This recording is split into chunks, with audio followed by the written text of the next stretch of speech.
Yo, what's going on? As you can see, I just made a brand new email. This email is going to be for you guys to send me Washington football questions so we can have a weekly Q&A about the Washington football team.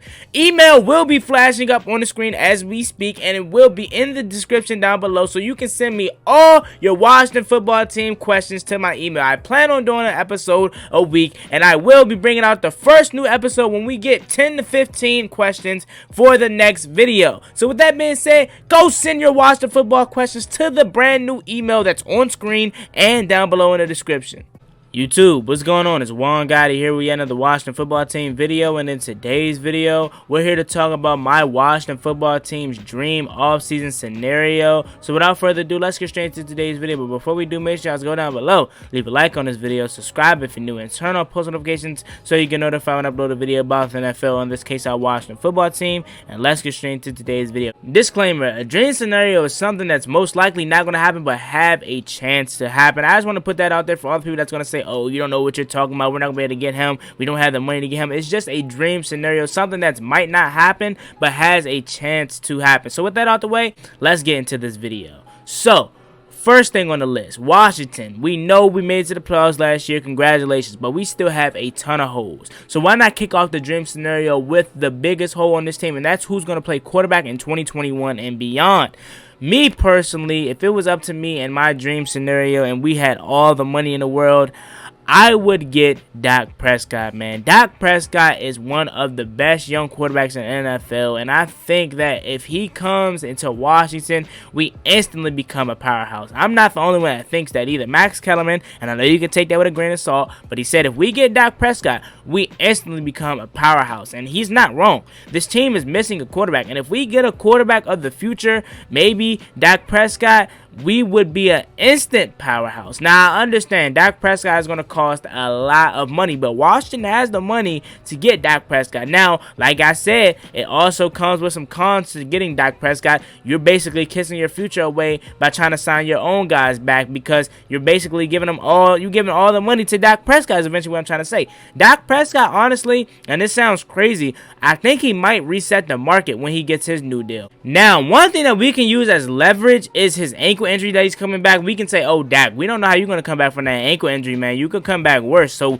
we're going to take off a little bit of money from your contract to basically help our pockets, is essentially what I'm trying to say. And Dak Prescott could be like, oh, okay, or he could be like, no, I still want all the money that I can get. Because trust me, even though we can use that as leverage, Dak Prescott is still going to cost a lot of money. But since this is a dream scenario, I think the best quarterback to get for Washington would be Dak Prescott. Now, my honorable mention is going the cheaper route, and that's Taylor Heinicke. But since he's not really a dream quarterback in my opinion, that's why I didn't really include him in here, but he's also an option. This is a dream. I want to go with Dak Prescott, and I think this team would be phenomenal with Dak Prescott. Now, moving on to the next position of need, probably just as equally bad as a quarterback, we need wide receivers. And notice I said wide receivers because I think we need multiple. My dream scenario is to draft a wide receiver, whether that's a first rounder, second rounder, third rounder, whatever. Draft him and also bring in Allen Robinson or Kenny Golladay. Now, Kenny Golladay is a phenomenal wide receiver in Detroit. Him and Marvin Jones were one of the best duos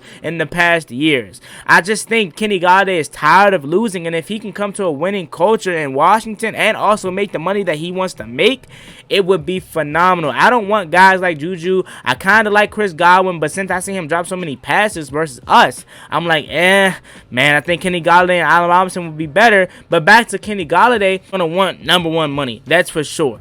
But I just think if we get him here, him and Terry McLaurin would be so scary. He could be like the go up and get it possession receiver, and Terry McLaurin could be the Mr. Do It All. I just think for Washington, honestly, Washington needs to build around Terry McLaurin as far as the wide receiver goes. I think what we really need to be successful is a vertical receiver. I don't think we need a big body possession receiver. Although, if Kenny Golladay somehow falls into our lap and we sign him, I'm not going to be mad. I'm going to be bouncing off the walls. But I think, honestly, honestly, what would make this team so good is my next target, and that is Allen Robinson, because Allen Robinson is a vertical threat, and I think a vertical threat is what Washington needs the most to be successful, because Terry McLaurin is the only one that really scares defenders deep down the field. Cam Sims doesn't scare them. Kelvin Harmon, when he was here and even when he comes back, they're not going to be scared. Steven Sims, they're not going to be scared. Although he's fast, it's more to being able to beat someone deep and being able to have speed. So none of our receivers outside of Terry McLaurin is able to beat them deep, or at least scares the secondary. Now, if we have two vertical wide receivers, Allen Robinson and Terry McLaurin, I think honestly that's going to be scary, and that's one of the best wide receivers duos in the NFL. Just like Kenny Golladay, Allen Robinson is going to cost a pretty penny, but I think he's going to be phenomenal. I think that's one of the realistic options for Washington, is to go Allen Robinson. I mean, Allen Robinson clearly does not want to be in Chicago. I mean, he said it himself. They had 365 days to get a contract done, and they still haven't got it done yet.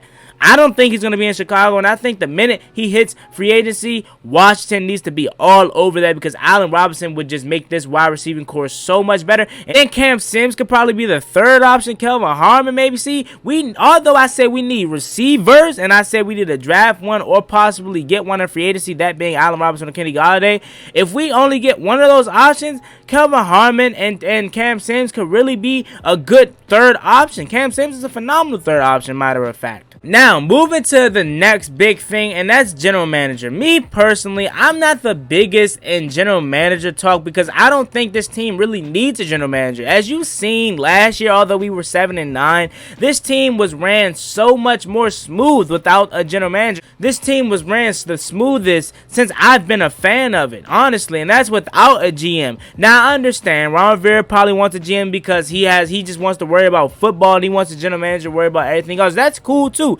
because that's what I want for a general manager if we do in fact to get one. The biggest reason why I want one is so Ron Rivera could focus mainly on football, and I think that's what Ron Rivera wants. The thing is, although this is a dream scenario, very good chance that this doesn't happen, because Ron Rivera doesn't seem to be as sold on him as we are as fans on him, and that is Kyle Smith. I want Kyle Smith to be the general manager, and so does everyone else. Everyone wants this man to be the next general manager, but the thing is, do Ron Rivera see him as a general manager? Ron Rivera came out and said, and I don't know if this is a shot to one Kyle Smith, but he came out and said it's more to being a general manager than being able to just scout talent. Now, I don't know if that's a shot to one Kyle Smith, but that is a big yikes in my opinion. Kyle Smith not even being considered for a general manager spot is like, man, I don't know. And honestly, if he doesn't become a general manager this year, I could possibly see him leaving this year or next year. But at the same time, it's like us fans are looking too much into it. Who says Kyle Smith wants to be a general manager? Kyle Smith never came out and said, and nor should he, said, I want to be a general manager. I'm pretty sure if the opportunity came to him, he would take it. Maybe he just likes his job that he has now, because it's not too much pressure, but at the same time, it's a good job to have.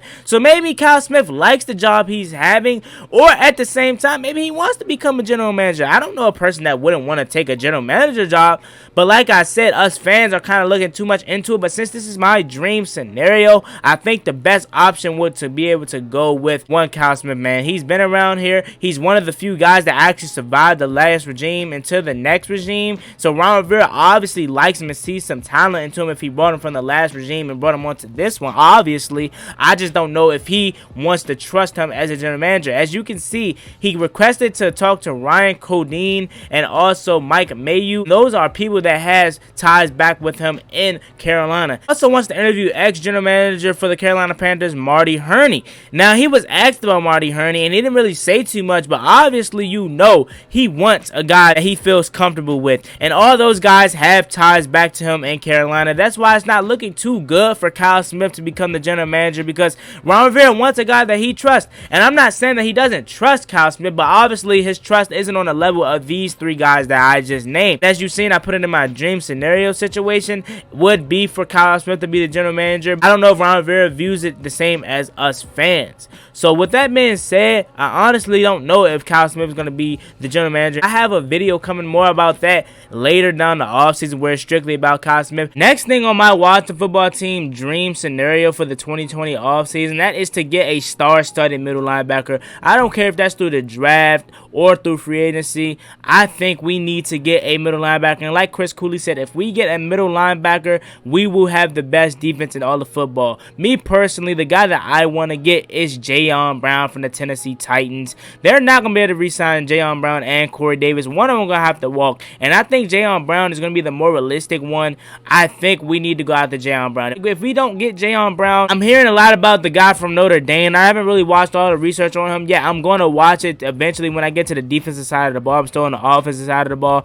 But by some miracle, if Micah Parsons falls to our pick, we need to get him. But I think by the time the draft come around, we are going to already have that middle linebacker situation figured out. I think we're going to get somebody in free agency, and since this is a dream scenario, I think we need to get Jayon Brown. To cap off my 2020 Washington football team dream offseason scenario, I think we need to re-sign. Matter of fact, we must re-sign Brandon Sheriff. Brandon Sheriff has been phenomenal for this team since he's been drafted from Iowa, and I think he deserves every penny that we pay this man if we do in fact pay him. I think if we don't pay him, it's really going to be one of the first bad moves that Ron Rivera has made since he got to this team. The big reason I think we're going to re-sign Brandon Sheriff is obviously his talent's there, but Ron Rivera even came out and said we got all 4 linemen under contract for the next few years, and it would be great to make it 5. So it's obviously interest there with Brandon Sheriff, but it's all about coming to the right deal. I think if we get Brandon Sheriff here, this offensive line is going to go back to what it used to be, one of the top offensive line groups in the NFL. I just think Brandon Sheriff just means so much more to this team than just on-field play. His veteran leadership just means a lot to this group, man. And I think if we lose Brandon Sheriff, that just creates a big hole that we're going to have to fill, and that's right guard. To quickly run down my dream offseason list, that is to get Dak Prescott, to get Allen Robinson or Kenny Golladay, and also draft another receiver, and to get Kyle Smith in here as general manager, and to cap it off, to get Brandon Sheriff under contract. That is just my list. I know it's a short list. Put your list down below. I know you guys aren't going to agree with me. I know, and that's what makes it fun to read you guys' comments and see what you guys put different from me. So with that being said, it's me, boy Juangotti. Like, comment, subscribe, hell to Washington football team. This is the place for all NFL Washington football team coverage this offseason. Hit that subscribe for your boy. We're on the road to 3,000, then 4,000, then 5,000, then 6,000, and so on and so forth. I'm out. Peace.